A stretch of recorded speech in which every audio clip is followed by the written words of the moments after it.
Hello everyone.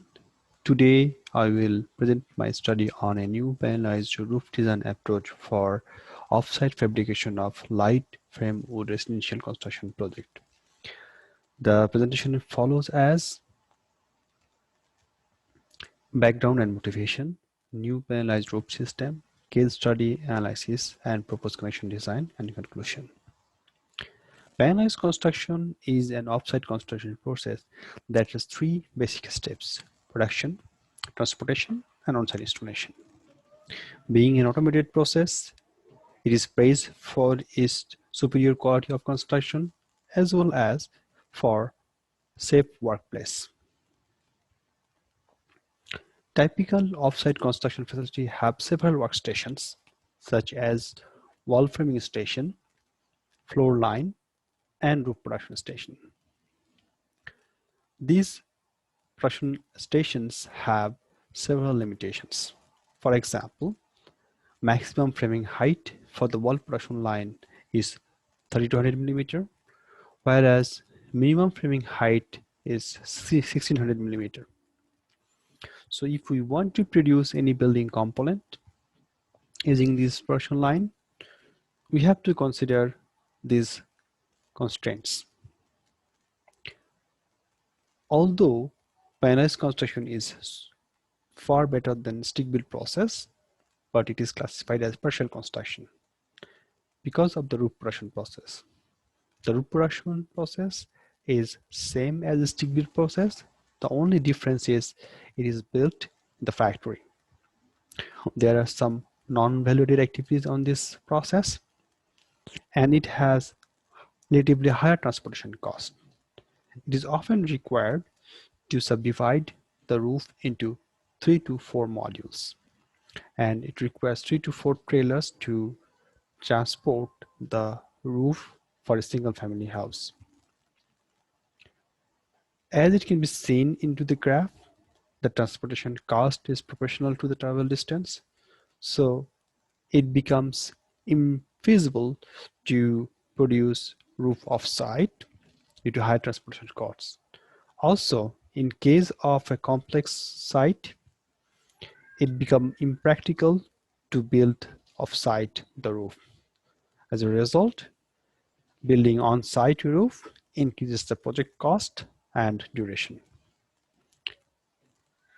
Current roof production process involves 19 manual tasks and on an average 90 man-hours.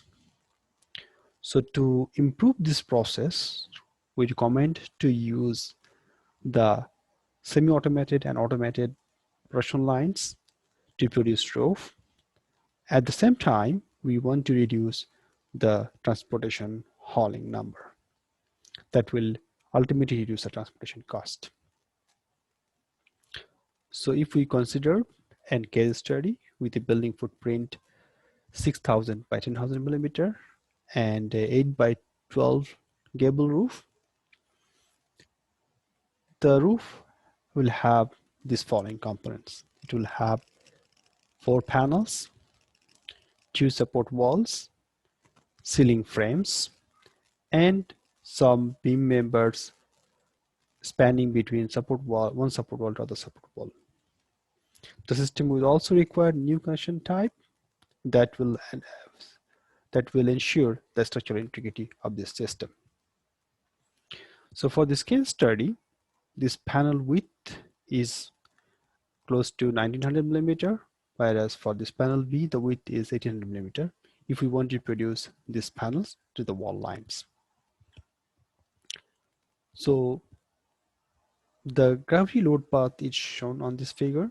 As it can be seen in the figure, the complete load from the panel A is transferred to the support wall from panel A, and from the panel B, half of the gravity load is transferred to the support wall, and rest half goes to the load bearing wall. By changing the location of this support wall and observing the deflection, we found that span by 4 will be the optimum location of this support wall that will comply the production constraints as well as serviceability limit state requirement. To produce ceiling frame, we analyze different options, and we found that ceiling frame can be produced either on the wall line or in the ceiling frame in floor production line. As it can be seen into the figure that wall line have higher productivity compared to the floor line. However, the wall line can use only LSL to produce a ceiling frame, whereas the floor line can use LSL or wood edge joist. Cost analysis of these both systems shows that if we produce ceiling frame using wood edge joist in the floor line, it becomes cost competitive with the existing roof production system. So it should be noted that the system itself is independent of the ceiling frame. The choice of ceiling frame production will depend on the manufacturer capacity as well as the project requirement. If we produce the ceiling frame into the floor production line using wood edge joist, the layout will be like this. So for this case study, it will require 4 big ceiling frame and a small ceiling frame. And the final layout will look like this. To produce the roof panels, for a specified load of 2 kilopascal of snow load, less than 2 kilopascal of snow load, it can be produced using 2 by 6 LSL and 9-millimeter thick OSB and 4 by 6 top plate and bottom plate. It will also require some additional OSB seating as shown in this figure, small width at the edge of the top plate and the stud to make it rigid and to facilitate the connection system. To understand the behavior of this panel, it is required to develop a finite limit model.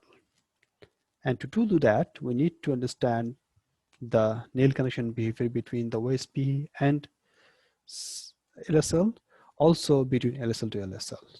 So we fabricated total 24 nail connection component and tested in the factory.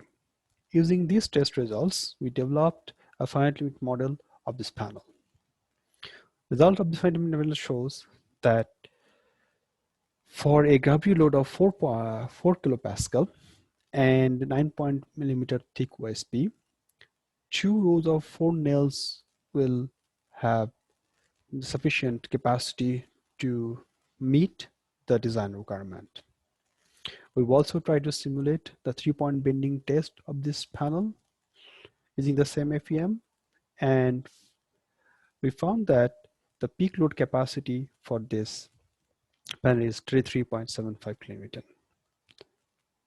As mentioned earlier, the system will require several other connection systems.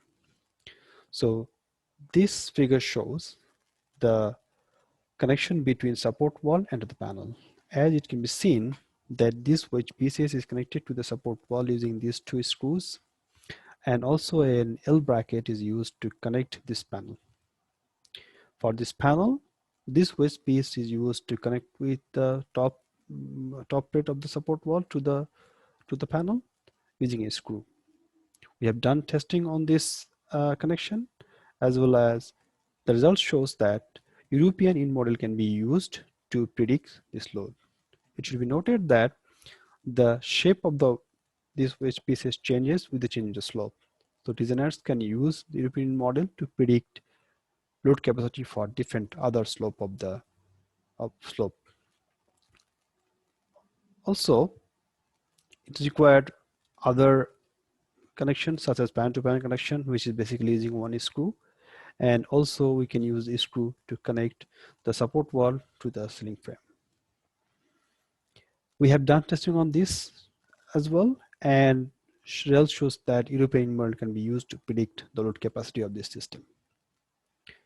The apex connection is still under investigation.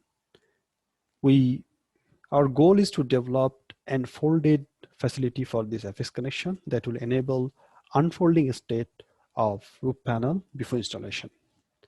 And once it is installed on the site, it will be completely folded to its shape, original shape. And this process will reduce at least 50% of the workload into the one site.